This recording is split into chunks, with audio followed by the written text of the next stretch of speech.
we're going to talk about coffee. I read an article about coffee, which I will explain a little bit later.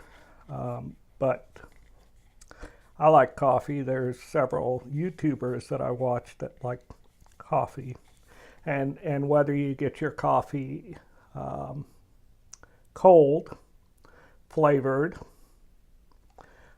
this is vanilla hazelnut. I'm not a big fan of hazelnut, but this was the cheapest in the store, so that's what I bought because bottles of coffee are outrageously priced. And then we have Monster Coffee, which was very good, sort of a generic Starbucks bottle, and it was very good. And then, of course, we have the mug of coffee, and I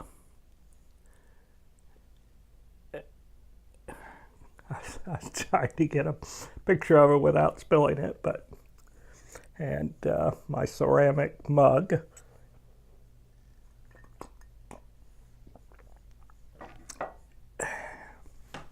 I don't know who came up with the idea of flavored beans and hot water or grinding them and putting them through a filter, but came up with a really good idea.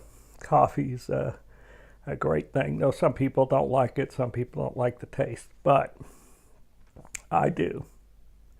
And so we'll talk about it a little bit more here in a minute.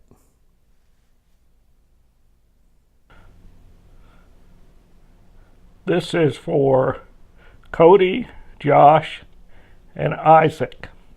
I came across an article, and the title of the article is, "Am I Drinking Too Much Coffee?" A new calculator can now tell you the answer. And it's an article about coffee, and they've come up with an artificial caffeine calculator, which enables you to work out how much caffeine or how much coffee you need to keep awake depending on how much sleep that you've had. And it comes from the U.S. military. And it's from a study that's gone over decades. And it says soldiers are the most sleep-deprived workers. Under 40%, within 40% of U.S. Army men and women are getting less than 5 hours of sleep a night. And that's nothing compared to what they get or don't get when they're in the field.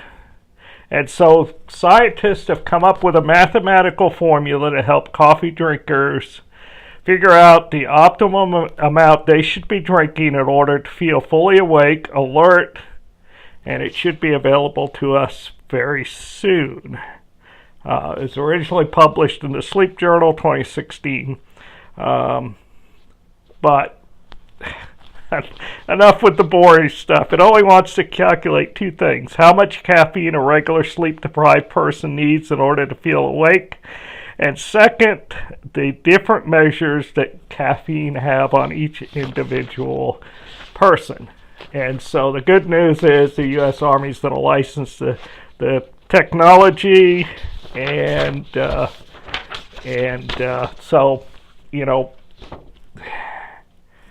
you three guys I know like your coffee, and I like the coffee. I like my coffee also. And but anyways, the Wall Street Journal came out with a couple of calculations for the average person. And it's, if you're averaging 5 hours of sleep, aim to drink 2 cups of weak coffee. Weak coffee? I mean, there should be no such thing as watered down coffee. Anyways, weak coffee when you wake up, followed by another 2 cups of, again, weak coffee. a couple hours later. But if you're a good sleeper but anticipate a night of no sleep, a night shift or similar, drink 2 cups of weak coffee at the start of your shift. It says, unsure of what constitutes a weak cup of coffee, the study says a cup containing about 100 milligrams of caffeine.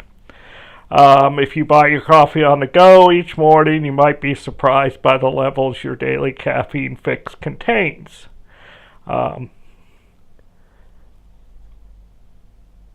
anyways, there's another study that says by Newsweek says that people metabolize coffee at different speeds. So some people tolerate the physical effects better than others. So